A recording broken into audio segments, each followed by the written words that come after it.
for community. Yes. Hello, amazing people. Hi, Dawn. Hi, Sue. Hi, Tara. Hey, kid. Hey, K-Ray is here. Yes. Hey, Ann. Good morning. Tracy Roberts. What? Oh, this is going to be amazing. All of my friends, my mentors, my mothers are here. I have my elder, Tara Jolie, Sue. I love it. Abby Dugan, happy to have you here. Man, oh my gosh, this is going to be so good. George and Admin are coming in. And thank you so much, Abby, Janice, for always being amazing and opening these spaces. So I do want to welcome us. We're going to give a couple more minutes. So if you can, let's go ahead and sign in the chat. Let everyone know who you are and where you hail from.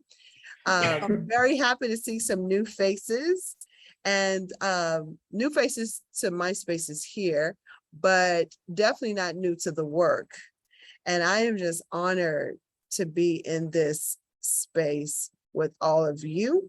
So we have Kara and George and others. And if you want to, take the time now, go into the participants space and you can invite your friends. So when you click on participate, there is a button that says invite.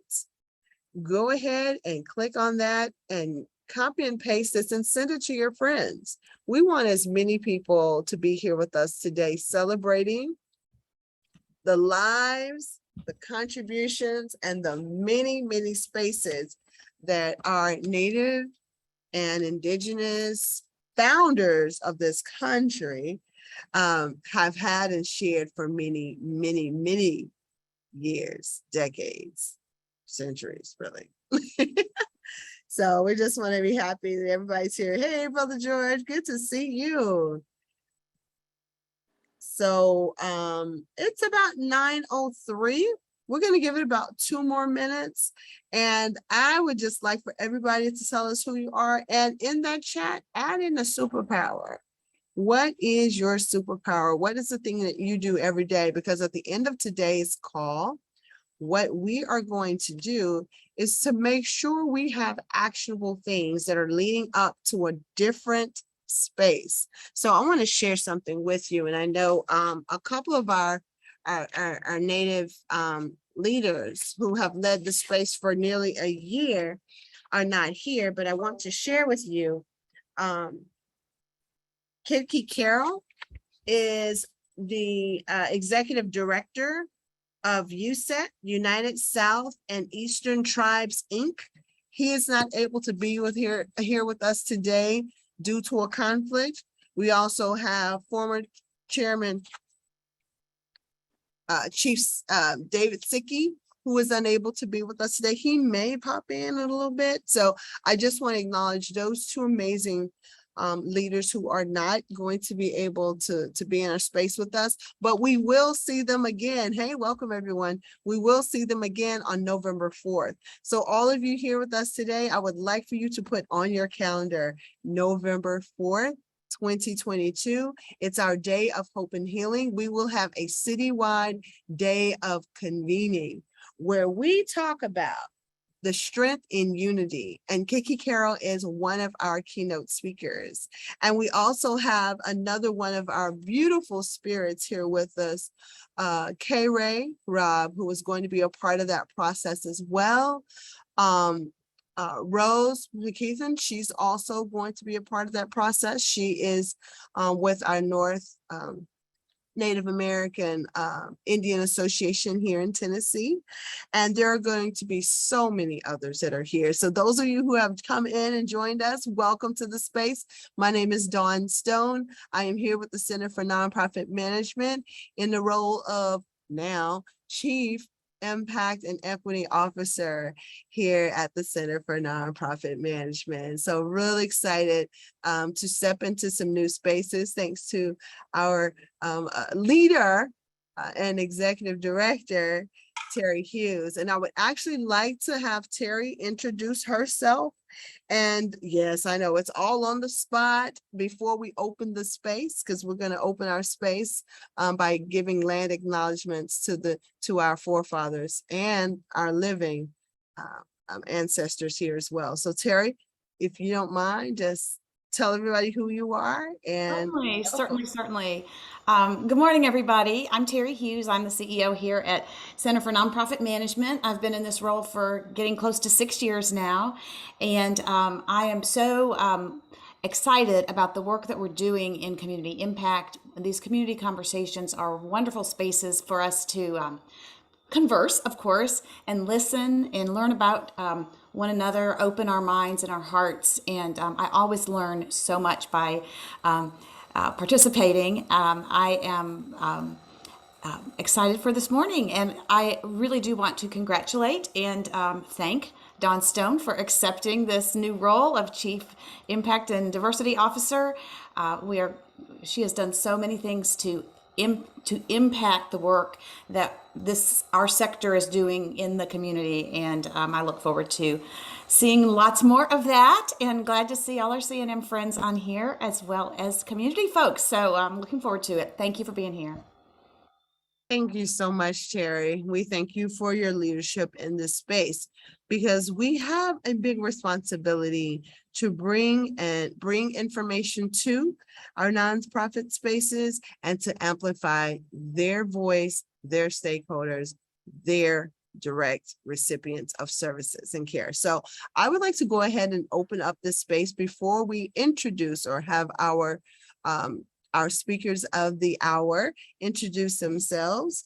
I am going to start here with our land acknowledgement. I would like to acknowledge my gratitude for being able to live and work on this sacred ground belonging to our native ancestors of the Cherokee Nation, in addition to Chickasaw, Creek, Natchez, Shawnee, Yuchi, and the others that have not been federally recognized. They will be acknowledged and accounted for in our event on November 4th. I also would like to say that my work, may it demonstrate a commitment to justice, equity, truth, and peacemaking through shared storytelling and rituals shared from our Indigenous and African roots. I at CNM and others are committed to equity, inclusion, justice, and belongingness. We want to thank the consultants, our wonderful speakers, researchers, and curators from the varying spaces who have brought truth and light to the work that we are doing. And we ask that we all lean into our knowledge, learn, unlearn, and relearn some things to reverse the curse of systems of oppression that continue to prevent liberation of marginalized people around the world. Thank you so very much. So this is going to be a continuation. So I want to, before we jump into a couple of questions, give people a little context. When we began our journey, as Terry shared with you earlier, a year ago, we were faced with, who are the voices of the people in our communities we have not heard?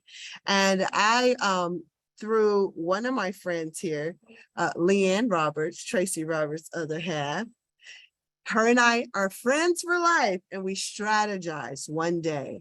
And she said, Dawn, reach out to Sue.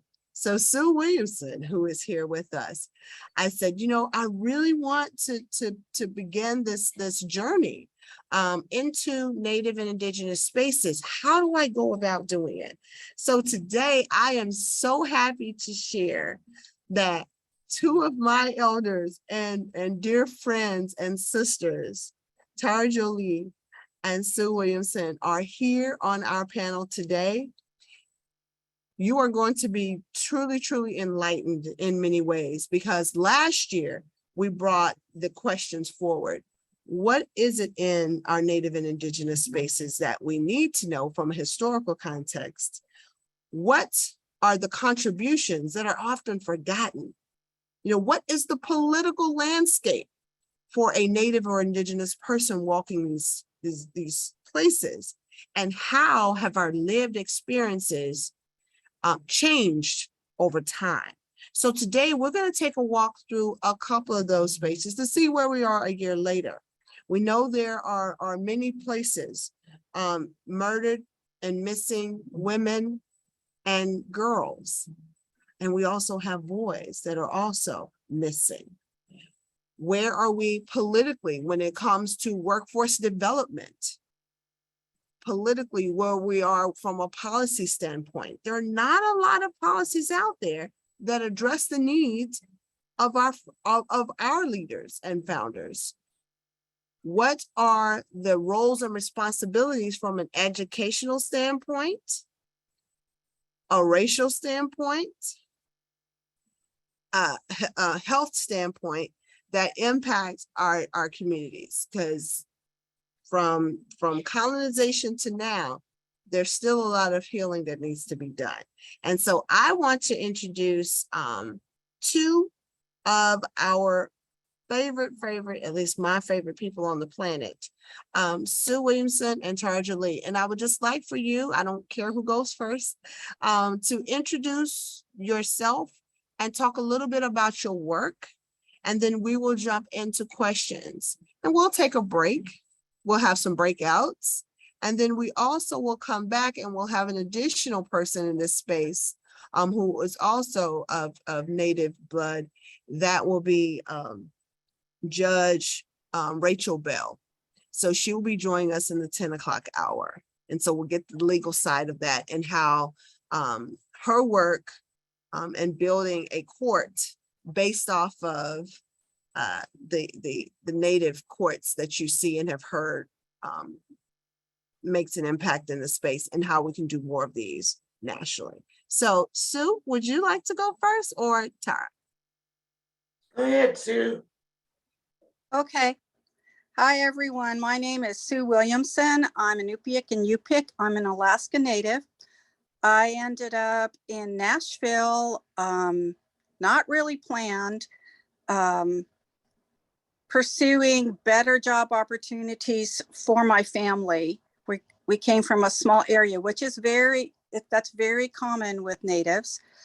My story is a little different, probably. I am Native American, and I did end up last tour duty with my military father all over the United States, but basically California is where I grew up, and Wyoming, Alaska, and Nashville or Tennessee is where I have lived.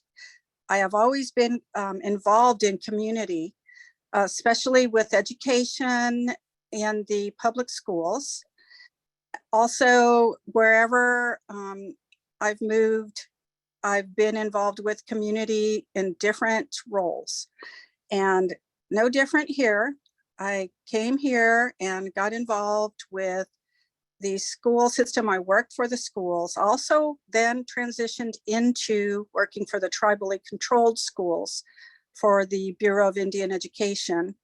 I retired from that job, but I had learned so much about tribes in the lower 48, their educational system, the tribally controlled, and how very difficult it is to be sovereign, and how many of those inroads that we have made with MMIW and education, it's very difficult to cross all these different lines of government often. I especially would like to find out more about Natives and their needs. Like, we're in a removed state. They removed all the Natives here, or, policy-wise, years ago, Trail of Tears. So I have really kept my eye on the road to healing that Deb Hyland, I probably didn't pronounce her name right, but through the Department of Interior. It is an interesting fact to me, just like the Truth and Reconciliation Commission of Canada, we seem to be following similar policy to acknowledging history. And the next steps are healing and taking action.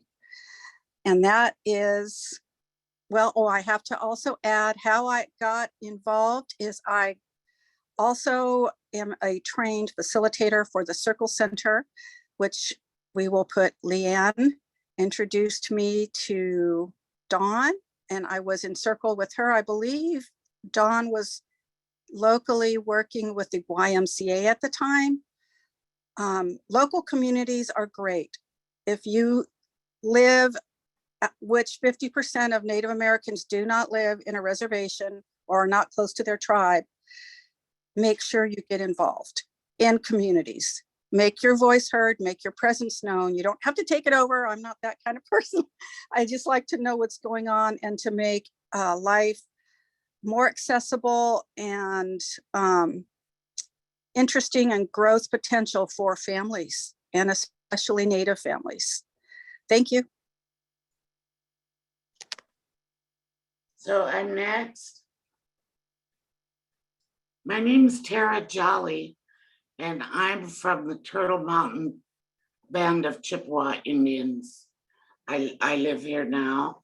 I graduated, but my journey is that I graduated from high school here a long time ago, and I went to Alaska, and I worked in Alaska for 40 years for the state government up there. And they somehow got it in their mind that I was their specialist for rural Alaska. I didn't try to get that. I don't know how that happened, but I became their, I think they just wanted to put off on me everything they didn't want to do. You know, like the bad job, the bad deaths, like going to Barrow in the winter time, that kind of thing. So, but I loved it. I loved it, and it went all over the state. And I saw just the incredible disparity in the services between the dominant population and Alaska Native in rural Alaska, because it is really rural. It's really, really rural, and it's hard to deliver services. It's expensive to deliver services. You hear that every year when they talk about cutting the budget. But anyway, it's easier to just ignore rural Alaska. That is kind of the common attitude of a lot of state employees. So I went through that of recognizing that. And so I was really focused on improving services of state programs, and I focused on that. And that was a hard task. The hard work came with the state because the discrimination was not in the villages, it was in the state. And I had to I was naive to that when I started, but I'm not anymore. And so I just stuck with it for years and years. And I ended up retiring as a deputy commissioner for the Department of Labor, which is a huge department. But my favorite programs were workforce development. That's where I really liked developing programs there. And I did, and a lot of the people in the state government kind of didn't like that because they were resentful and jealous and that kind of thing. But I didn't care. I just marched on. So it takes it takes thick skin for sure. But I'm out of it now. I retired, and now I'm working with a clinical psychologist as an executive coach.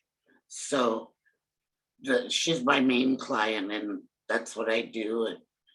And we are on the verge of launching a blog. It's not on yet, but it's going to be in September, and it's going to be available to the general public And she's going to talk about the human behavior, like for a layperson, like if I asked a question. It's not a blog for other psychologists, it's for the general public, you know, like why is learned helplessness so hard to get to people, get through to people, that kind of thing. So it's gonna be really great. And I'll send everybody the link as soon as we go live. So that's what I'm doing these days. Well, I still got my fingers a little bit in Alaska politics, so. Absolutely. We have a couple others that will be joining us as well. Rose, I don't see if Rose McKeithen, has she made it in yet? She may be coming in a little later on the second hour. Okay, great. So what we will do is I want to review for some of you who have not had an opportunity to review our Native Voices Day of Convening from October of last year. It is up on our page on YouTube. So all you have to do is go to cnm.org on YouTube. One of us will put it in the chat here shortly, and you'll be able to review it. But during that time, these are two of our 5 remarkable speakers who were in that space, who helped us talk about things. So the first question we had then was, what is the largest obstacle facing Native and Indigenous people in America today? And we had a lot of discussion around that. And I will pose that question. It's like, where are we now? But we talked about the historical health of our nation, which Tara and Sue both mentioned. We also talked about people in policy. We're going to get into that and kind of where we are.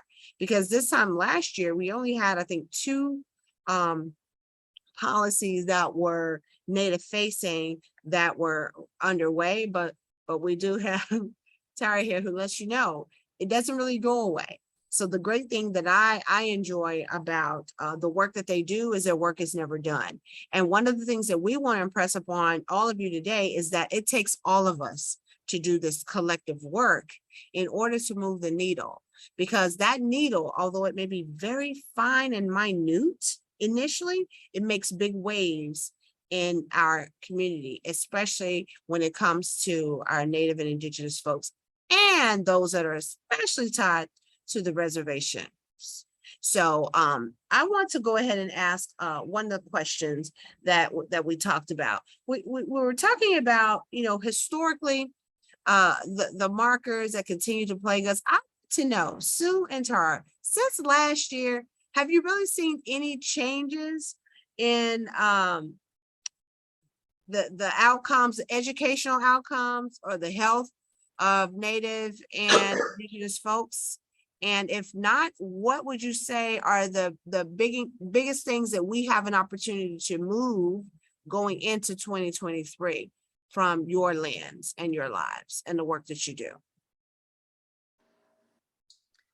Well, Little- I Go could ahead. for the work at Alaska, and that this one program model that I developed, I actually wrote it right from the ground up. It's called the Peer Outreach Model, and it increased Alaska Native participation in, I don't have the statistics in front of me, but I can tell you off the top of my head, in the hundreds of percent, that Alaska Native people went to these vocational schools, or they reached out to emergency services like suicide hotlines, got their act together, you know, and but it was in the hundreds of percent. We blew up the vocational schools registration lists and the things that people could, and oh my goodness, the apprenticeship programs, just they all have waiting lists now, and a large part is Alaska Native participation. So I think that's the most significant, and it's still going on. In fact, the University of Alaska adopted the model, you know, and tweaked it for their own needs. So it's just impacted all kinds of services and people and villages in the most remote areas. So that's what I got to say. And Tara, I have had a chance to read your work. So the great thing about working is I learned. They have taught me more in the last year about my culture and their culture that I didn't even know. So Tara, can you talk us through a little bit at a very high level what that peer outreach model looked like? Because you've given me the documents, so I've seen it. Can you talk to them about it? Because I want the people here to know that what you did in Alaska can be replicated here, and is a model that maybe we need to look at locally. Sure. Well, it kind of was seated in my mind with working with dislocated worker, a federal program called Dislocated Workers, because Alaska was having several sawmills closing down and stuff. So I was put on the governor's rapid response to those disasters. When there's more than 350 people laid off, it's considered a disaster. So anyway, I started seeing all these wonderful programs that were brought to the dislocated workers in places like Sitka and Ketchikan and Anchorage and all these population centers. And I thought to myself, well, how come I don't ever see anything like that in rural Alaska? That was my first thought. So then 1999, I think it was, there was a fisheries disaster and the Magnuson-Stevens Act that really protected farmers and people like that. I got the decision from the federal government, like through lobbying for it, that we could use that program to define fishermen as dislocated workers. That was such an important piece because you have to work for it to make it legal under the federal guidelines and to make them eligible, because it was a little bit different than layoff because they were considered self-employed. You have to get the definitions approved by the federal government. So that wasn't easy, you know. And then the program didn't exist, so I had to kind of make it up as I was going along. And I had to write the job, but my strong belief was that the answers were in the community. I believe it today, that really the answers to the problems lied in the community. And to get to what the problems are, you got to get to the people in the community. So those are the kind of the principles. So anyway, I hired people from the villages, and so I had 2 coordinators and I had 36 villages. They were all over the place. You could only travel by plane between them. That's how remote they are. But I hired people and from the villages, and I was lucky enough to have about 3 of them who were bilingual. Made a great difference. And so anyway, we just started these peer contacts and telling people, because the fisheries disaster was awful. It just shattered families and the roles in families, and it was really hard. And you can't take a bunch of fishermen and put them to work in a factory either, you know. You got to know your population and you had to be patient. So the people I hired, they had to be from the village. They had to know the problem. They had to know the people. And the people had to trust them. And who's ever the administrator of a program like that can't be somebody who wants any kind of spotlight, because the idea is to hand the credits to the people of the villages. And I used to go to airports and stuff, and I'd people that knew me, they'd come up to me. Have you heard about that peer worker program? Boy, that's a real good one. They didn't know I wrote it. So anyway, I used to enjoy that.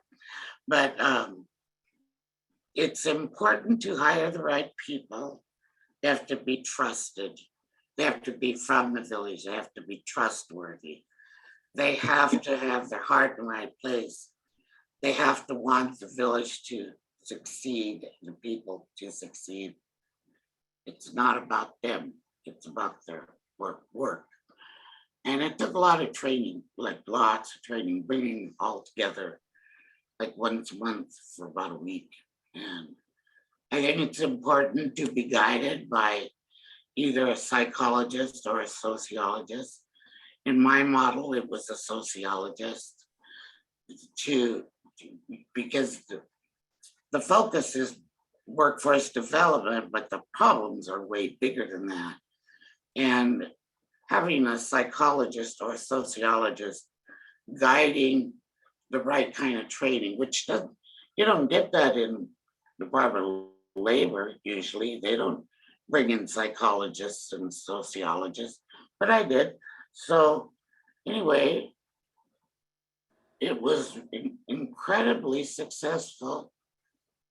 As for myself, I ended up getting a legislative citation. My main job was working with the legislature and the governor's office and state employees, like the commissioners. Even as to the level of travel clerks. That's where I ran into so much discrimination with helpers like that. Like my poor, pitiful peer workers, they're so good-hearted, but they'd hand in their travel expenses and the travel clerk would mess it up for about 3 times before she'd get it right and send them the reimbursements and stuff. But anyhow, that discrimination was at every level. And I paid these guys well. I paid real well. And people in the bureaucracy resented it. What are all these natives doing here? That was said to me. Like in a training, somebody in the office, what are all these natives doing here? Or why are we helping those people? Oh my God. It was hard to be cool. So, but so Senator Stevens and his wife sent me a real nice letter on that project. And so it had a lot of positive recognition, which is in the legislature can really pay off in the things you want to get passed. So that's where I could be effective, and I was. In those days, rural Alaska, if you had rural Alaska in your corner as a congressman or senator or representative, it depended on the rural votes to win an election. That's how big the block was. So we had that little bit of leverage, and they just loved the peer outreach. They spread their newsletters around and just all kinds of things because they wanted the votes. So anyway, that's kind of it. The money ran out in 3 years because it was a federal program, but other places adopted the model, which is kind of based on circumstances. Like the principles are to know your population. Mhm. Local government is best. Be true to the population, like really want to help them, really want to see success. Don't be a glory seeker, nothing like that. So it kind of depends on the people you hire. Your success is sitting on them. You got to know it and you got to acknowledge it. So that's what I have to say about that. Thank you so much. Okay, so you've been put on notice. This is my teacher right here. She taught me to do exactly what she said, sent me all the documentation and said, Dawn, you have my support. And so those of you locally here on the call who have seen the work or have heard of this thing called the Village, this is the mother of the Village. And I want to give her all honor and thanks, because you're helping me replicate a version of what you did and are still doing here in Nashville. And it is picking up and getting national attention. Apparently the Department of Justice, Wow. Tara, wants us to do some stuff and make this a model that can be replicated a little further south than you. So I thank you, because you are still making an impact. And that's what it's all about. Acknowledging people who have done this work, sitting at their feet, listening, because the work is still there. Just like in the chat, people are talking about things, you know, the inequities are not going anywhere. The people having to be of the work, know the population, local government is best, hire those committed to the work and pay them well. We have to get out of this construct that one flavor is the only flavor and everyone else has to justify why they exist or why they're important. So Tara, thank you so much. You know, I cry every time I'm with you. I'm not gonna do it today. So thank you, because you have really transformed the way I do my work here. And I want you to know that. Oh, cool. Yeah. All right. So Um, thank you. That the peer outreach model it's direct and it can be adjusted to every situation. It's real adjustable. Like I said, even the university uses it. I brought all the training materials. There's a whole bunch. And I trained their staff up on how to manage and how to hire in their native student center, something like that, where all the people from rural Alaska kind of join up. It's kind of a social place for students in Anchorage. Excellent. Thank you so much, because we have that same divide here. Rural Tennessee versus Nashville, Memphis, Knoxville, and Chattanooga, because they forget everybody else is there, right? So thank you. This is so beautiful. And thanks, Miriam said, this is such a great blueprint to make real change in our community. So now I'm going to flip it over to my dear sister, Sue, and ask. I'm going to talk about kind of what your experience is, you know, as a wonderful mother of 4 beautiful and amazing, creative and talented children, and your experience with the tribal schools, the Bureau of Indian Education, the school system in general. Can you talk to us about educational equity and the things that you see? And you can weave in whatever it is you need as well, because you have a unique lens. So go ahead and unmute, and I'm going to mute. All right. Thank you, Dawn. It's so thrilling to be here and have our voices heard and to have power with intention going through the community. I am like about 50%, if you're looking at statistics, one of the Native people that is not living on a reservation, and the assimilation model was tried. My mother is a boarding school survivor. She has passed. And I grew up in the communities, and she was my role model. She was full blood, but she was the PTA manager. She was a Girl Scout leader. She got in wherever we lived in community and got to know the locals and what needs were there. And that is something that really needs to be done in this state. I worked in the public schools, both in Wyoming and Tennessee, and as an employee, and was able to see huge differences in the way the state teaches and the curriculum and such. There's usually not a lot of history taught about natives. It's getting better. You cannot remove the story from the history books and pretend like we never were here. So that's the first thing that has always been part of my journey, is to not have this history that has to be acknowledged.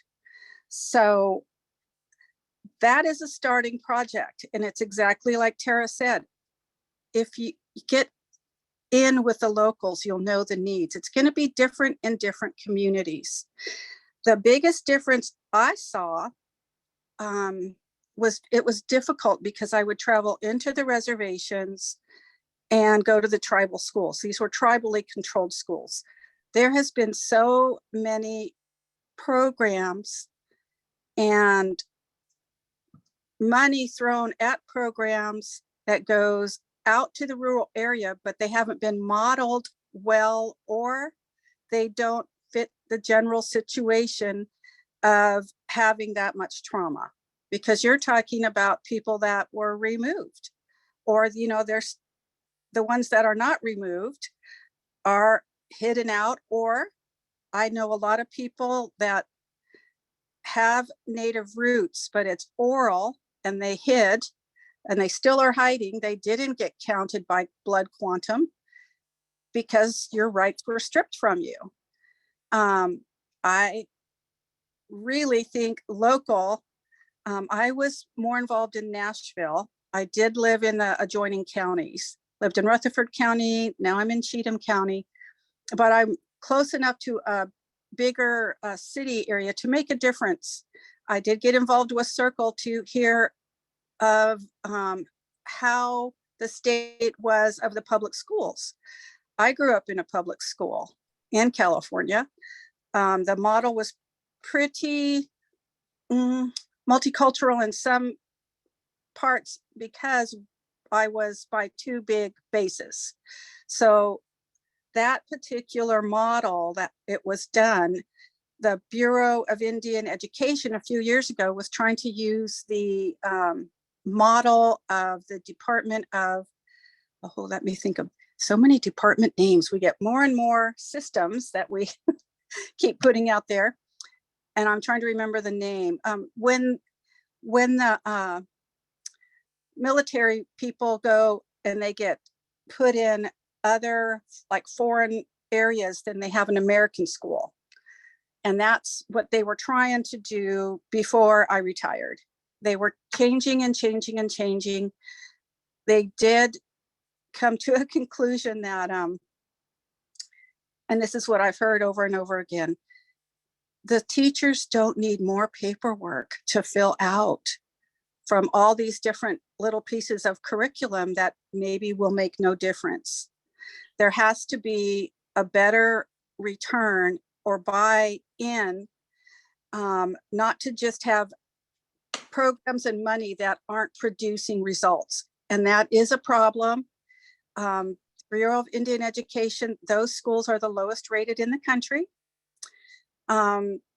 We are one of the most marginalized ethnic race, if that's what you want to call this group of people that we are. We're just people, but because of the historical trauma and what we're talking about, my piece with education, healing starts at home. I very much watched my mother get busy, and my father, in local community.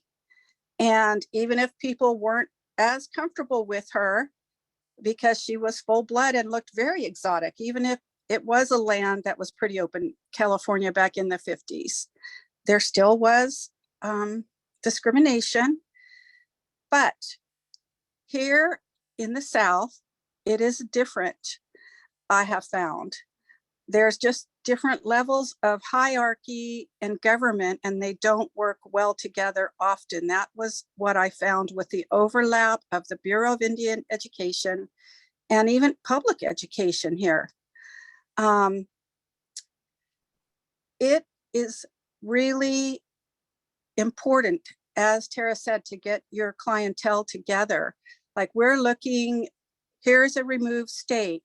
we have several sources in Nashville because it's the regional center for the information statistics, and the offices for the whole Southeast region are based out of Nashville. Most people don't know that. I happen to be one of those people. Before I retired, I just stumbled into that. So getting statistics, there we go.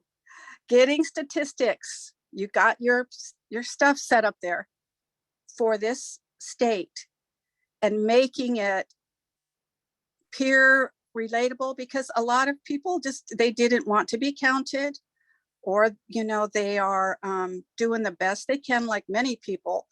But it takes a lot of patience and communication to reach the people in community that systems have basically failed, or there's no trust.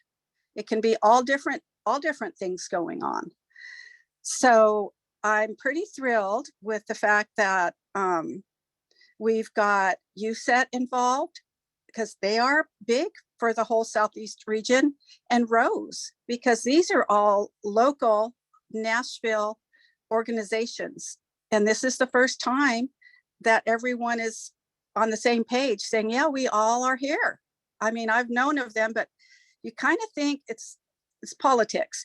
I think I saw her at the powwow, but was that her, or was that, I mean, there has to be more than powwows to get together here and get work done. Powwows are great, love them.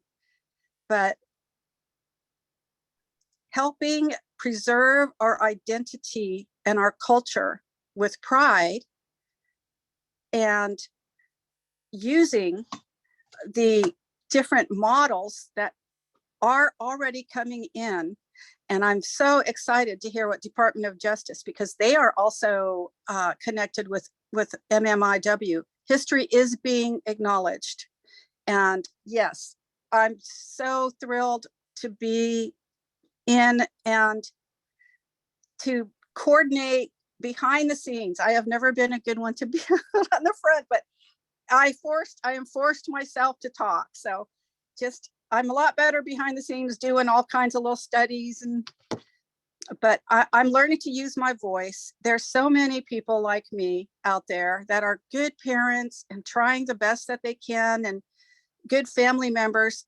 In fact, I'll tell you one small story. There was one person that told me their story at the Bureau that passed as white, and that person was not white, but they did not let other people know when they were living by the reservation. They moved outside the reservation because of the amount of discrimination. They were still, and their kids, they made sure their kids did not go to the tribal schools. So when I hear stories like that, I'm still sad. There's still a lot of hiding, and just getting the word out there and stepping forward and making communications and finding this new way of communicating with Zoom and partnerships.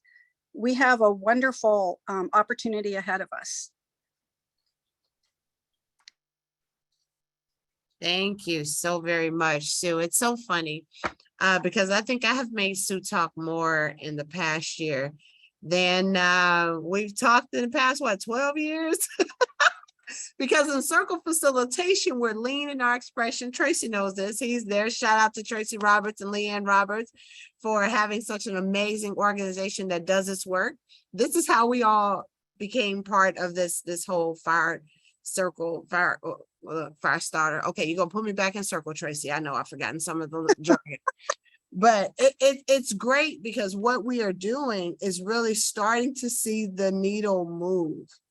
And I appreciate Tara and Sue both for sharing with us the work that has been done. Firekeepers, thank you, Tracy. Being a firekeeper. So Tracy, I do want to make sure you put your information into the chat so people will know we need more firekeepers in our city and state. So put it out there. Tara, I also want you to put your information out there because you have a consulting business. I know you only have one client, but I'm always about people doing the work and having the people of the community doing the communal work together. And that is very important. I'm thankful to both of you for outlining that. The key things from that talk about community, whether it's workforce, whether it's the people, whether it's politics, whether it's education, you cannot do this level work without having the community there. So that's one of the things that grinds my gears when we try to roll out processes and all these big, nice words, that the people who've been doing the work have been here for centuries. So why not have them inform us of what to do and how to do it best? So we save a lot of money too, right? All right, so if you will, Sue, there was a question in the chat that's asked you that Nashville is the center for what? We have the United States, the United South and Eastern Tribes. And can you talk to about where people can get resources here locally in all these spaces? Because I know you know it. Yeah, the United Southern and Eastern Tribes, their main office is here. Kitke Carroll kicked us off or was involved last year and did some history. So that's a whole union of tribes from Maine to Florida that have their own mission, nonprofit. That is a source to, I'll have to find it's USET, United Southern and Eastern Tribes. I may have to find out what the address is online. They have an NCAI is what Ruth, she will come in later, I'm hoping, and she can talk about that. She is very involved. They do have some community programs, and natives they're in the, what do they call them? Virtual yellow pages now, maybe. So Ruth has services through that organization. It's just very interesting that when I first moved here, I was surprised at there is quite a few Native Americans scattered throughout Tennessee. Mm-hmm. And growing up in California, there's just more, what's the word? Acceptance and acknowledgement of the tribes there. They're getting land back for certain tribes. They're able to do more with their natural resources, their water protection, and they're having a bigger impact with their tribal rights in certain states. That's just kind of how it goes, because it goes to the states. That is, oh, thank you, Karen. That helps to understand policies and practice. And that's the hard part, is when you, and as Tara said, state, federal, and I'll make this short, it's very difficult. They had found a lot of, the peer support is good, because like when Katrina happened, I got there right after Katrina happened. All these agencies that are supposed to work together to help the natives, they weren't talking to each other. They couldn't figure out the hierarchical way to address that emergency very fast, because of the levels of bureaucracy you had to get through to move quickly. And they had an after meeting at the office like 2 years after that I was able to sit in, because the supervisor had another meeting she had to go to. I just took notes, and I was very surprised at the lack of communication and understanding between the people that serve the same tribes. They're just different agencies. And that is a problem probably nationwide. I'm guessing it's federal. When you get federal and state and different things crossing lines. Plus with education, this is a thought. Okay, your standards for education are going to be different from state to state when they test your children, and there's special needs for Native children. We have a higher amount of special needs children, and special needs is on both ends of the spectrum. Special education is just as important for the gifted and talented as to the autistic. It is all it is all one, that's the same person. They just have a different way of learning and expressing themselves. So me coming up through the public school system, I did work in special education and in a level, I'm thinking 2, I'll make it go to English, where students could be mildly dangerous. So self-contained classroom in Wyoming, small population. The training, I noticed that they put their assistants, their teachers' assistants through in Wyoming was, they had a lot more training than they did here. But the money,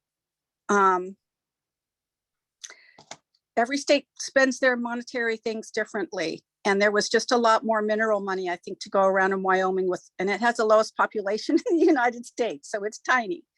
But the education allotment and how it was used and utilized was so different. And that's why it pays to get involved locally with your kids to see where that education is going so you can get a understanding of it.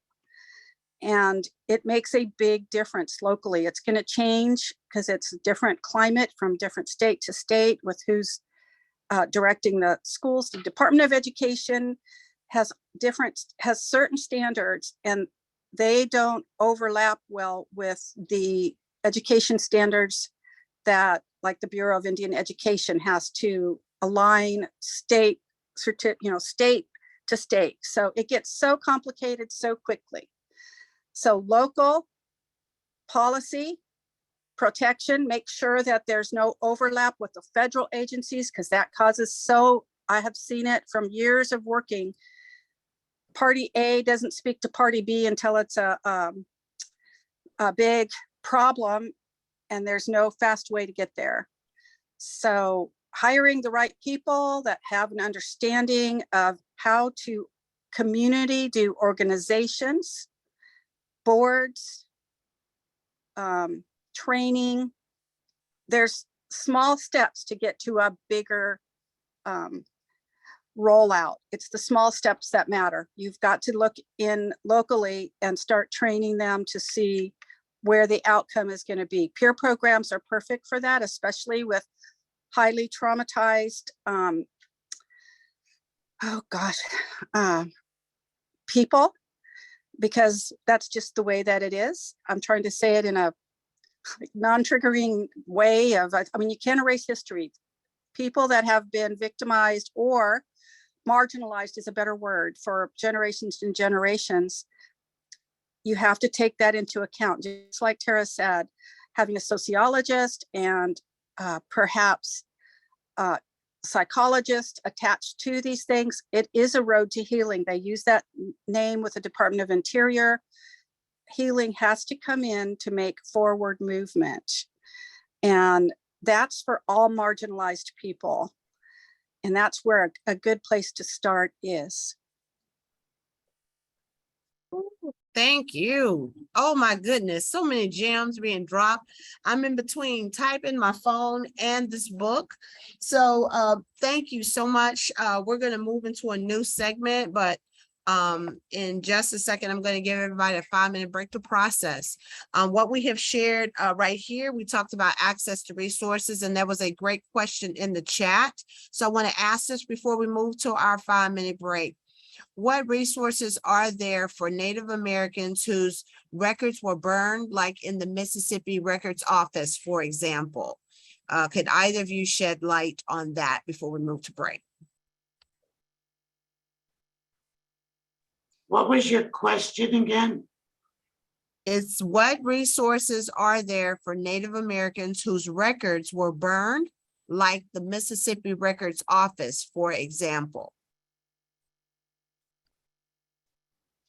Well, I can't really speak to that. I don't know much about Mississippi, or these burning of records. But I can tell you that in Alaska, it was very much perception that even by the natives, that the Alaska Native corporations were supposed to be the mothership for Native programs. And they're And it not. took a long time to get the word out to everybody that Alaska Natives are dual eligible for programs from the state or feds and programs from the native corporations. But that was kind of like just a barrier, that was a mindset people had. And so, it's just so different. You really got to get in. Like, maybe Sue can speak to Mississippi because I don't know anything about that location. Go ahead, Sue. Mississippi is generally, the biggest tribe out there is going to be the Choctaw, the Mississippi Band of Choctaw, but you can put a FOIA request in to the Bureau and ask them to find the records and make sure it's a FOIA request. Make them do the work. They are supposed to have all the records from boarding schools, regular schools, tribal schools that had Native Americans. So if they can get a hold of a FOIA request for National Archives, yes, FOIA, thank you, Miriam. That will have to be processed through, and they will have to find that or tell you how it could be replaced. Very good. Thank you for that. Oh my goodness. Are there any other questions before we head into our 5-minute break? Because I really want us to be able to process, because let me tell you what's coming up. We're going to have Judge Rachel Bell join us. So we're going to talk about the legal part of this. We're going to also break up into 3 rooms where we're going to discuss what you know and where you are and how you have engaged or not engaged the community, as Tara and Sue both said. So we're going to find out what things you think you can do locally, and then we're going to come back together and report out and then come up with a game plan. Because again, those of you who were coming into the group late today, November 4th, 2022. Thank you so much, Terry, for being here. November 4th, 2022, we are going to have a day of hope and healing. Tara and Sue both have shared with you the importance of us getting that trust built, getting our people acknowledged and accounted for. And like Sue said, you cannot separate the history from the true narrative. Now you can tell yourself that rose smells good standing in that cesspool of poop. But at the end of the day, we know what the truth is, and it's time for us to have true solidarity by addressing it and moving forward. It is not always comfortable. It is not always something that's relevant to everyone, but it is our community's responsibility to know who's in the community, be of that community, like they both stated, and then go and do the work together. So we're going to ask you now to come back at 10:09.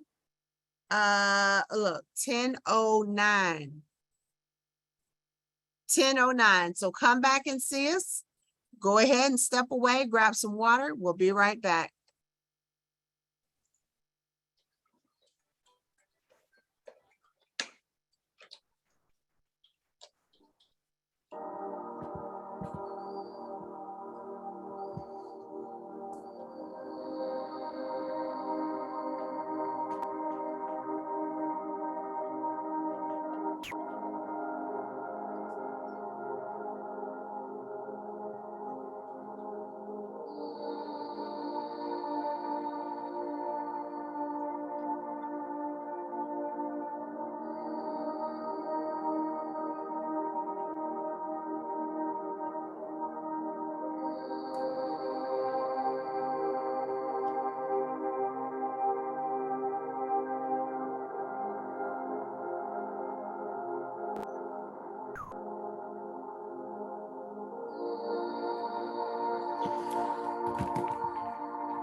Hello, Miss Tara.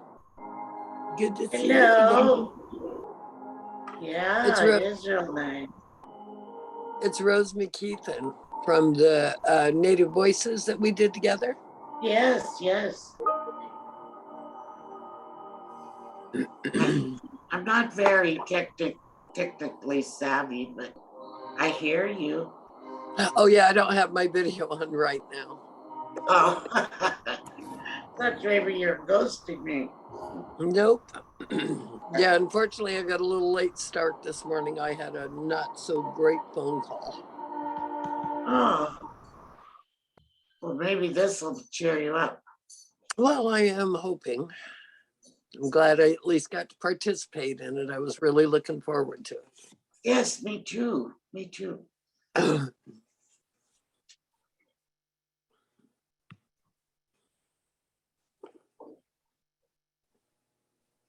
My person I'm helping with the podcast went on vacation, so I got kind of a break from getting Ah. with that.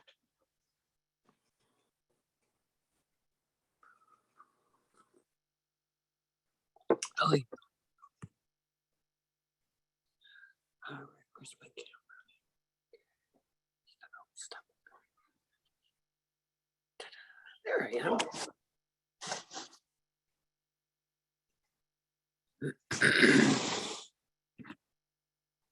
I don't know what I'm doing. Yep. But Janice made it so easy sending the link and stuff, Oh, but I sure am. I'm over here just talking just as unmuted. I mean, muted as possible. Hi, everyone. Welcome back. Hey, Don Janice, Spoon. how are you? I go get my fresh coffee. Yes. And so we have in this next hour, we're going to continue the conversation and we are going to shift it just a bit into more of this legal space. I want to thank all of you who have been here and stayed with us through the first hour. If you are new in the second hour, welcome. My name is Dawn Stone. I'm the director of I'm learning. Oh, I'm no longer director. I am the Chief Impact and Diversity Officer for the Center for Nonprofit Management. Say that 3 times. We are here today talking about the lives and the contributions and the needs and the voices of our Native and Indigenous people. We have had a very rich hour. First hour was filled with Tara and Sue talking about things from an educational standpoint, lived experience standpoint, workforce development, also just capacity building and the work that is still remaining within these spaces. We also gave light to one of the opportunities we have here, which is to make sure we have the information and the knowledge, and that we go and get that information and knowledge. So we share some resources with you. Those will also be contained in the chat as well as the recording. And in this next hour, I am proud to add another speaker to our space. We have Judge Rachel Bell, who is here with us. She is going to dig us into deeper into this space, dealing with the courts and the court systems and the needs of our people who are Native, Indigenous, as well as Black and Brown.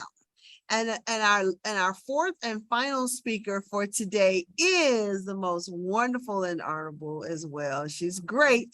She holds a different space in a lot of spaces. Miss Rose McKeithen.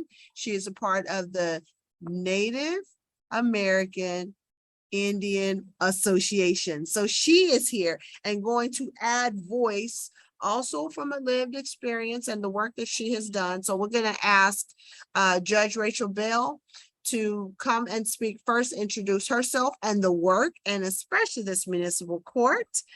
And then we'll ask Rose to introduce herself and the work she's done, and your tribal names and whatever you want to recognize from your historical self is also very welcome and necessary in this space. Judge Bell, we'll start with you.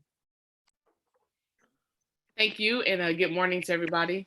I'm very thankful and happy to be able to be part of your panel discussion, as I have over the last year, we've had several discussions trying to learn how do we connect ourselves back to our ancestors. And our ancestors, to me, seem like they had it right. They were really trying to help each other out. They're really trying to meet each other where they are.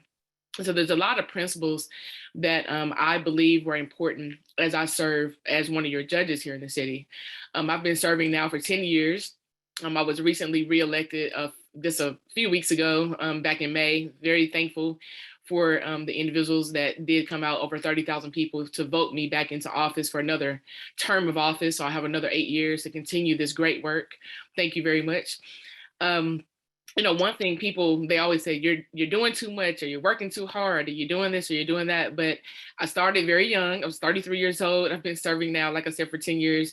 So being in this space, when you're a little young and you have a little energy, or whatever age you are, and you have energy, I think if you're committed to the work, I think anybody will be committed to what they think is important. When I first started being a judge, I realized that there were a lot of people that were being pushed to the margins and that were indigent, poor, trying to figure out how do they make ends meet. And so I learned about different courts that were happening around the country. And the first court was in New York. It's called Red Hook Community Court. Let me take it back. The first court is Midtown Community Court. It started in 1993. The second one that I've learned about was Red Hook, which started in 2000. During that time, I was in law school. And I was learning about different ways that you can meet people where they were. I've always wanted to be a judge since I was a little girl. About between 5 and 8 years old, I knew I was going to be a judge, and I became a judge. During that period of time in my life, I've always wanted to see, how do we meet people where they are? How do we bring the community and people together to work to resolve issues? Community courts have started, like I said, in 1993. We here in the city of Nashville are the 69th community court ever started in the country. We're the first one in the state of Tennessee, and it's called the Music City Community Court. Anytime that you want to come visit, just email me. It's real easy. It's judgerachelbell@gmail.com. If you want to come see our work, we have court on Saturdays. We have court on Wednesday afternoons. But we're meeting people in the community. And so, yes, I work at the Justice Birch Building, and that process does work fairly easy for me and my staff, but not for the people. The people, while it may be on the bus line, it's a $20 fee to park. It's not easy to find parking there. And then it's a lot of trauma when people have to come to the courthouse. This, to be frankly honest with you, I don't care if they're on the right side of justice or the wrong side of justice. There's still a fear factor that comes with coming to court. If you're a victim, if you're a witness, if you're the actual defendant. So the community court still is holding people accountable, but it's meeting people right inside of the community. Starting the community court, the first thing we started was community service work, trying to clean up the community, because if your community is clean, then you feel better about your community. And if you feel better about your community, then you're going to want to continue in those efforts. And so we started a community court cleanup, community service work, where people would meet us in the community, but clean up, but at the same time, it would be court. So while they're cleaning up, they're also in court, and I would be out there cleaning up with them and helping get things together. And then they would get their credit, and they didn't have to come back to court to show proof. Our system, the way it is right now, a judge will order you to do 4 hours, 20 hours, or however many hours of cleanup or community service work or public service work. And then you've got to come back to court to show proof. So that's 3 court appearances. What I did is I took 3 court appearances and turned it into 1. They get their certificate, they get their credit, and then I bring it back to the courthouse myself. Then we started working on how do we declare people indigent using the federal guidelines of them meeting those financial, whatever their budget was or their income status was. And if they were in fact federally indigent or not meeting those guidelines for how much income they had, then I could waive their court cost filing fees. A lot of people didn't realize that. And not to say that the judges weren't doing it, it's just I took time to read every rule that was on the book and how could I bring that to the community. And so then we do those dockets in the community. We do them at the courthouse. They can choose on Wednesday or they can choose on Saturday. But I will tell you, we have 80% show up on Saturday, about 50% show up on Wednesday. Maybe it's because they have to take off of work during the week. Maybe it's because they have to pay for parking.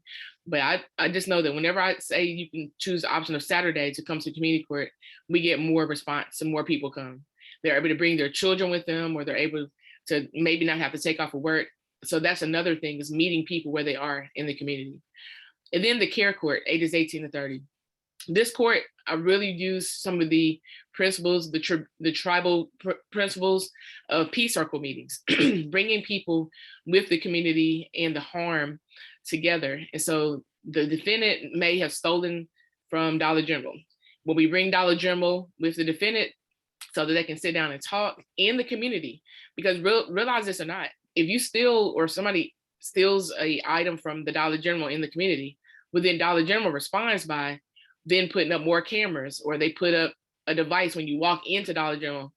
Good afternoon or good morning, you're in Dollar General, and please know that we are watching you. There's a camera surveillance for you. And even in the community I live in, because we've had so much stuff in the Dollar General, when you walk in Bordeaux, the Dollar General, you will hear the voice recording come on.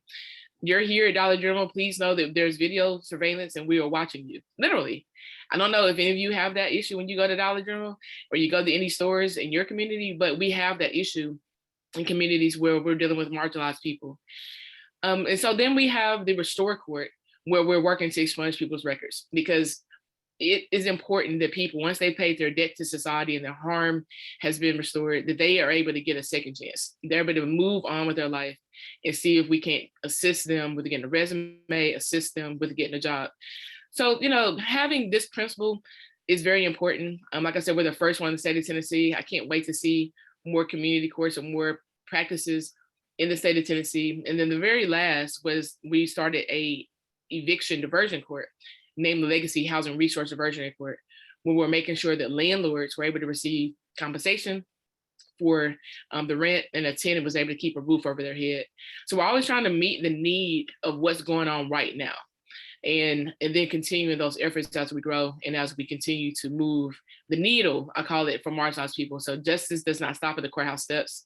And I'm very thankful to be able to express to you for about 10 minutes, giving you some history of how we started. But it was always trying to figure out, how do we use the principles of meeting people where they are and working together to address harm in our community. So thank you for being able to express and share that focus.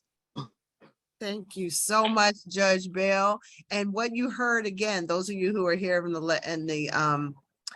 last hour, we do have a question. I will get to that question after Rose gets her introduction in, but we will come to you, Mademoiselle Saint-Clair. We will get with you. Rose, I would like to go ahead and introduce you at this point in time. Rose McKeithen, let's go ahead and tell everybody who you are and what brings you to this space. And thank you both for being here. Well, thank you for inviting me to be here again. My name is Rose McKeithen. My tribal affiliation is Lakota and Northern Cheyenne. My native name is Tatchena Iwani Yellowfox, which means woman who walks the stars. I'm a member of the Native American Indian Association of Tennessee. I was recently elected as the vice president for the association. I am the keeper of the flag for the powwow, as I am also a veteran. I work in conjunction with the association, veterans associations around the state, multiple women's association, and have recently gotten involved with foster care programs here in the state of Tennessee. The thing that I've discovered in my time here in Tennessee is that there are a number of programs here, but we're not always connected. We know a program exists, but finding the person you want to talk to or getting your foot in the door is a lot harder than people think. I do a lot of speaking engagements for the association. And so that's how I've made a lot of the connections that I've made. And one of the reasons that I was invited here today. And so the thing that I would like to say about marginalized people is in the time of COVID, we got to where we don't speak as often as we should about issues we see because we don't want to offend somebody with our opinion. We have a difference of opinion on a subject. And so it's so hard to have a conversation all of a sudden. One of the things that I do as a speaker is I do talk about things that are uncomfortable for others to listen to, but I do it in a way that is respectful to others and invite participation on their part. I think oftentimes when it comes to certain situations, people are hesitant to put their view out there because everything's become so divisive and so argumentative. And I just think a lot of people have backed out of conversations for that reason. But then you have just as many people having conversations about things where they won't see someone else's side of view on a subject. And so that causes a lot of issues. I think that as a community, it's our responsibility, if we have the ability to speak to someone about a situation or to be a part of the conversation on a number of things.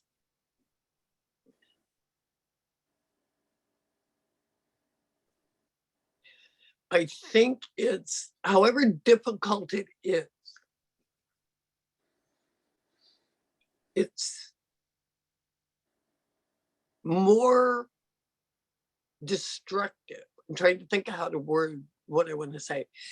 I think it's more destructive when we choose silence. And we accomplish nothing with that.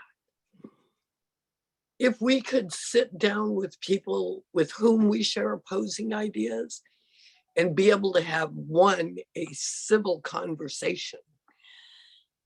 Imagine the change we could bring about with that. And I think that a lot of people who do come to the table, that is their purpose for being there. But too often we silence people we don't want to listen to. And one of the things that I have a severe problem with is I've lived my entire life, and as a number of you know in previous engagements I've spoke at, I'm one of those people that they're always trying to shove in a box or a demographic or a color scheme. I think that if we could get over all of this, I'm red, brown, black, blue, whatever, and just start seeing people as human beings first, that would go a long way to get us where we need to be. In a lot of the work that I do, I guess I'm the catalyst in most conversations where people don't want to have that uncomfortable conversation, but I'm really good at getting people to talk. I wish I had the ability to get more people to listen, but at least I can get them into the conversation. And I think that we, as representatives of our association and our communities, that's our job. We have to have these conversations or we're not going to accomplish anything. I don't think that I'm always right. I don't believe that my opinion is the only one that matters.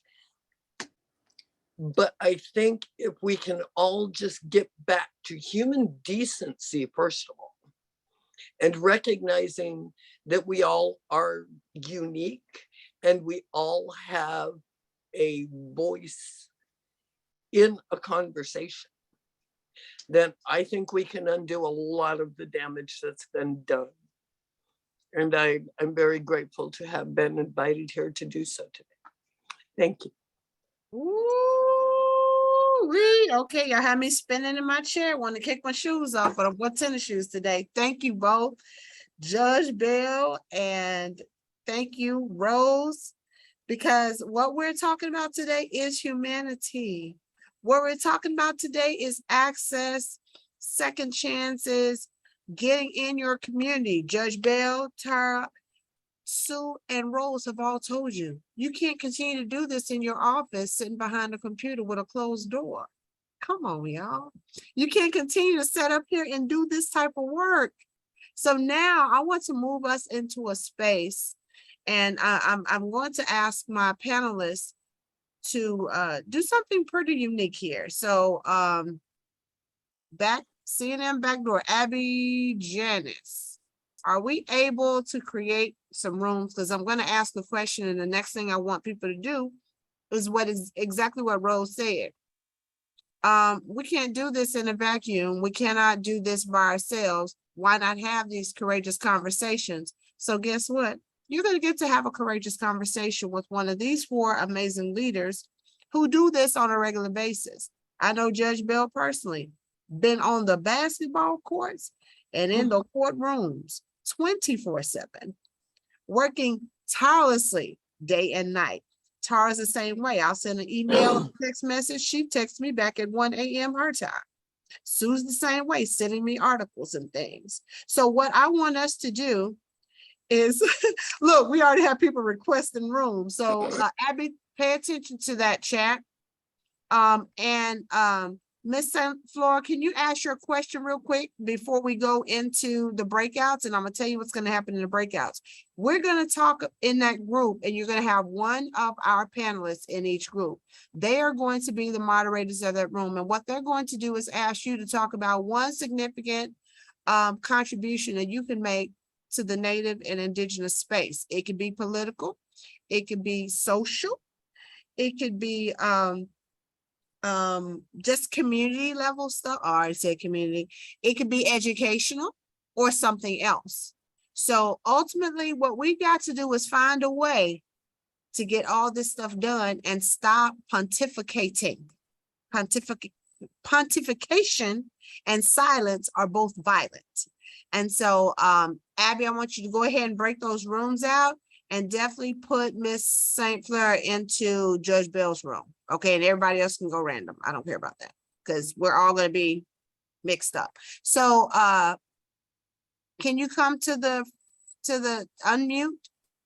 Yes, ma'am. right. I just have a question about 4 different programs, and maybe Honorable Judge Bell can speak on it, or Ms. Rose, or anyone can speak on it. But just, I know that in some states they have a separate courtroom for victims of rape, for example, and they allow them to not have to be re-traumatized by like physically being in the presence of the person who harmed them. That's one. 2, like in Florida, they're trying a new girls' court for like juvenile girls who commit crimes or whatever, to like get them a second chance. This number 2, as far as have we thought of these type of things to implement in Nashville. Number 3 is it just afflicts my soul about how rapists get parentage rights. So like even in Tennessee, a judge told me that a blood father raped his own son and got cut, he still got to get visitation rights. So like, where are women's recourse when it comes to, judges acting on that as far as women and our rights? And the 4th one is just the Clean Slate Act, New York, if you've heard of it. They're fighting for that to, clear people's names, because, if you've already served the time for the crime, then, you should be able to have the same opportunities as everybody else. So they're fighting for that. And they've already won on, they ended in New York solitary confinement, but since they ended solitary confinement with the HALT Act, then now they're giving them pushback on the Clean Slate New York. But I just wonder if that was something that Honorable Bell was aware of, and if she tried to push for the Clean Slate Act to be in Tennessee as well. right? If you can, Judge Bell, if you have some information on that.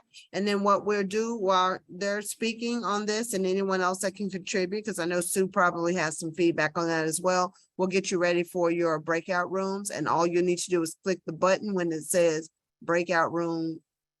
You've been invited to blank breakout room. And great questions. All right, go ahead, Judge and Sue. Okay. As far as the courts that you mentioned about the girls' court or rape court here in Nashville, we don't have those just yet, but I will tell you that here in Nashville, we're on the cutting edge of creating any kind of court that we can for anything. I do know we have the domestic violence court where we try to work with individuals that are dealing with in that space. We have a sex trafficking court to help people in that space, but a rape court specifically for rape, we haven't created that court yet. But I believe that that court, that charge is either being sent over to our domestic violence court or is being sent over to our sex trafficking court. We have 11 judges and we have about almost 10 specialty courts here in Nashville, drug court, sex trafficking court, mental health court, a DUI court, a court for ages 18 to 30, a housing court, as well as a restore court to help people get second chances. We have a veterans court, we have a homeless court. We're still working to see what all is needed, but we haven't gotten into that space. We're creating a court just specifically for women or for men. And juvenile court, I'm not sure what all Judge Calloway has considered or created, but I do know she's working on restorative justice and second chances, even for violent offenders. So I do know, I know about the Clean Slate Act, and I know that we're working on that here in the state of Tennessee. We have something somewhat similar if you haven't reoffended in a period of time that you can get your record expunged and be able to move on with your life. But there are a number of things that I always say, unfortunately, Tennessee, we're late to the party, we're a red state. It's tough and we've got a lot of work to do, but I know that we're trying. Thank you, Judge. Anyone else on that before we hit our breakout rooms, because they are ready? Okay. Well, I think we're ready. So Abby, if you don't mind, we'll see you back here in at 10:45.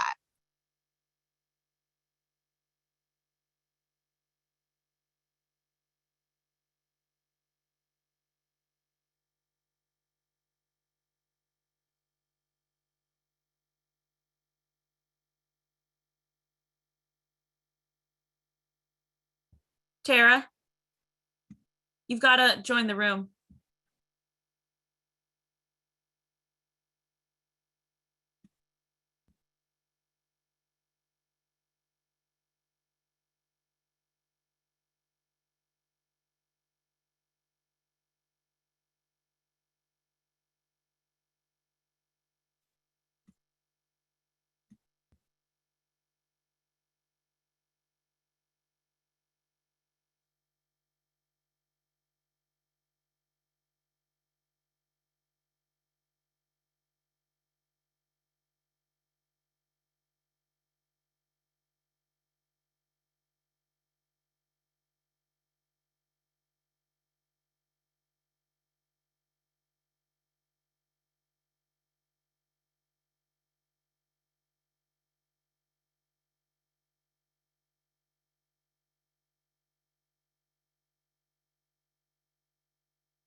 We didn't have enough time. But I want to say, and Sue, you're gonna get a chance in just a second. If we could, Sure. Abby, if we could bring all of our panelists to the top, because what we want to do is ask that one question that came out, and we can start with the question in Sue's room. The question in Sue's room was around education, which was very awesome. It was Jacob and Sue and myself. And the question was, you know, in the educational space and in the community impact space, there's a lot of convening and capacity work done by Ann and Jacob. One of the questions they have was, one, how do we learn to be more engaged and get more information around Native culture and integrate that into the work that we're doing? And then Ann had a follow-up. How do I connect with the culture? I'm learning the culture, I'm doing my work, but how do I do that without inflicting harm and bringing those people and voices into the spaces that I am in? So Sue, if you can go ahead and answer that. And that's how we'll do the other rooms too. We're modeling it. Go ahead, Yeah. Sue. Well, a good model for that would be to locally find out which tribes. I know at least 2 or 3, and there's federally recognized or tribes that haven't gone through federal recognition. There's so many different little tunnels in Native American affairs. But the Cherokee, the Eastern Band of Cherokee, the Choctaw, those are the 2 of the biggest tribes that have been in this area. You can always look them up on the internet. They even have divisions that you can search the pages that talks about some of their, they also will send sometimes people out to schools to share. My mother had a lot of local people because she knew all the local people. She got a citation from the Alaska State Legislature for bringing the culture enrichment programs back into the school. And that's an important component for all children, that creative outlet. Like if you bring in people that have different artistic, just all kind of, it can be beading, it could be song, but she had all kinds of artists and people that had, well, I don't know how they worded it. I need to get this framed, but let's see. She began her employment for Head Start, Cook Inlet Native Association as a tutor counselor for the Anchorage School District.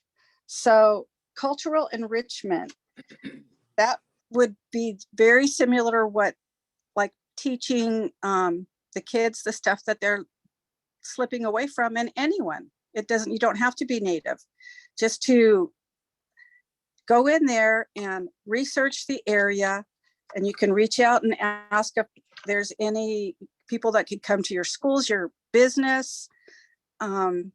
Communication is the best way. Just start asking or learning, because there's usually people that are very well eloquent and are very good historical, like that type of people I've met. So that wouldn't be me, but there's lots of great resources, because I'm from Alaska and I can barely know my stuff from a simulation, and I keep taking it and then working with the other tribes to learn a little bit. It's just so fascinating. It's all different.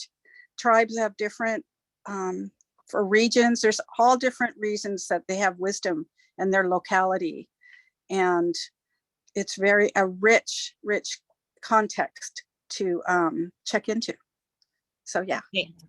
Thank you, Sue. That is perfect. And what we will do, the local tribes here, because part of my work here at Center for Nonprofit Management is to get myself up, or what we call Miriam, raise my bars. So I have a lot of resources that I will include in here that include our local people.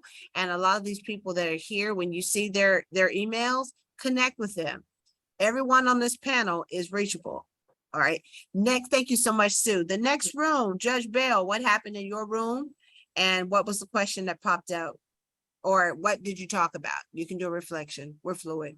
Thank you. Mainly, we just wanted to talk about how do we connect? How do we help move the needle really in the housing space? How do we really link ourselves up with like-minded people? And how can we help each other? One thing is, we can do a lot of talking, but we really need to put action together and move the needle forward with the ideas that we have. So that's what we talked about out of the session. And I think we're going to be connecting with a couple of people to help with people that are trying to get on that housing continuum to keep not just dealing with eviction, but actually being able to move into their first time as a homeowner. So talking about that. That's what we talked about at the panel. Excellent, excellent. Thank you so much. And again, those of you, remember, save the date, November 4th, 2022. Every panelist you see will be a part of this work. Everything that you are talking about will be talked about in this room. We will have 11 affinity groups present. We will have judges present. We will have local elected officials present. We will have chiefs present. And we will also have police chiefs present. So I really need to make sure that you are in the space. We only have max for about 150, and we will have the Tracy Roberts in the room because we will have mediators. We're doing exactly what Tara told us to do. Have psychologists and sociologists in the space helping us work through this. All right. Thank you so much, Judge Bell, for your group and that time. And there is something in the chat as well. I'm going to move over to Rose. What happened in your room, Rose? We had just a basic conversation about how we can interact within our community to better serve based on our own abilities. And the one thing that I reiterated again was using our voices whenever possible to start conversations. I agree with what Judge Bell said. We have to learn to speak our piece, even if nobody wants to hear our side of it. But the other thing I think is really important is we have one mouth, we have two ears, we have two eyes, excuse me, and we have one heart. If we could listen as often as we feel the need to speak, we could accomplish so much more.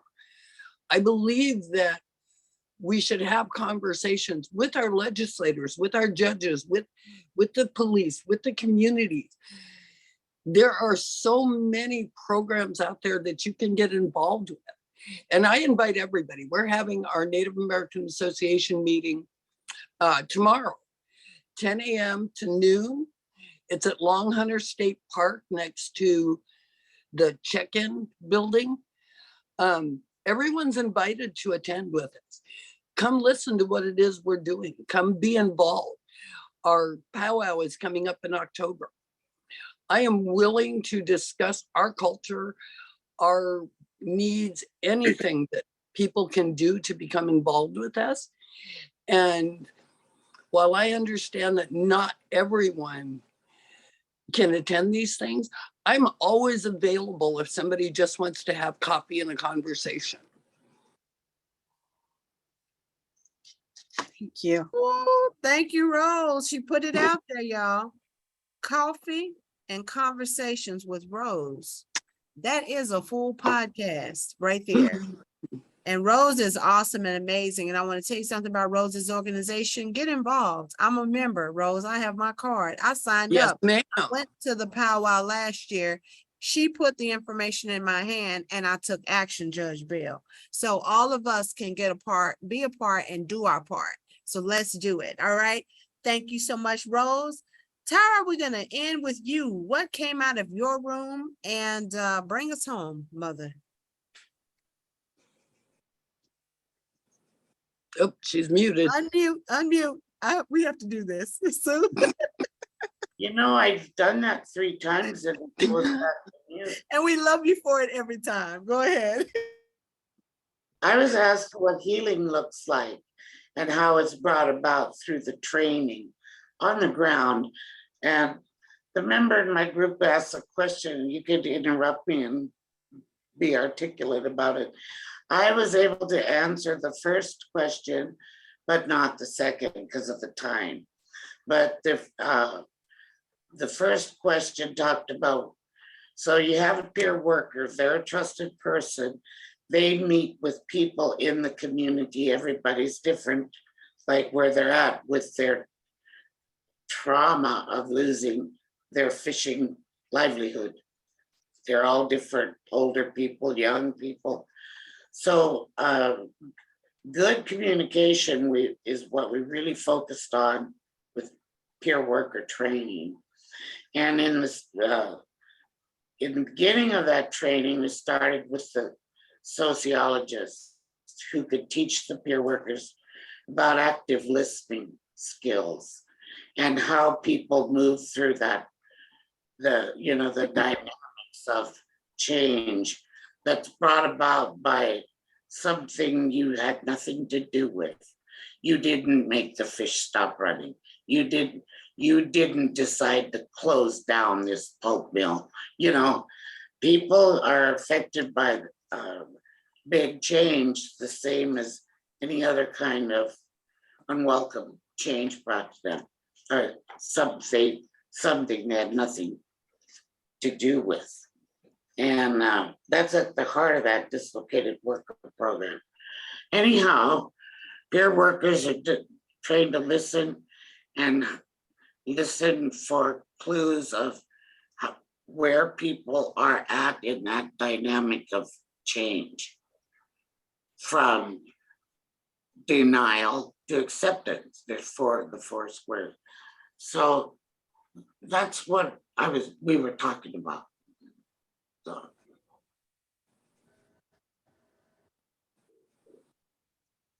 All right. Thank you so very much. Those were beautiful.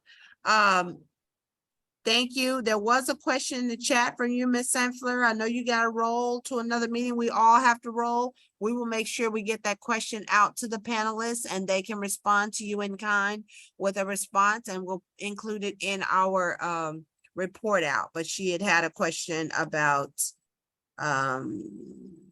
something, and then I can see a biannual meeting and all the website stuff. So we'll make sure the chat also gets saved and that we answer those. I want to take that time right now to thank our lovely panelists and all of you as participants for leaning into this today. This is the first of its kind in C&M's history. This is the first time I've been able to sit with so many people from multiple tribes and bands across this great country that we have, this continent, really, because it started Alaska all the way down. But I am truly grateful for all of you. I want to encourage you to do your work, lean into the information, realize there are full cultures that have gone unrecognized and ignored for centuries.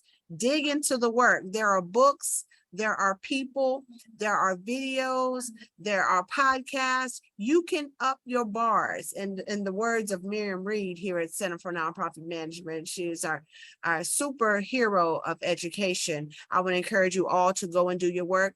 My name is Dawn Stone. I want to thank you, Sue, Rose, Tara, and Judge Rachel Bell for your time, your attention. Save the date, November 4th. Be there. It'll be local in Nashville. We will be masked. And we will send this information out to you the first of next week. Thank you all for being here and enjoy the rest of your day. It was amazing. And we will do this again. Community Conversations 2022.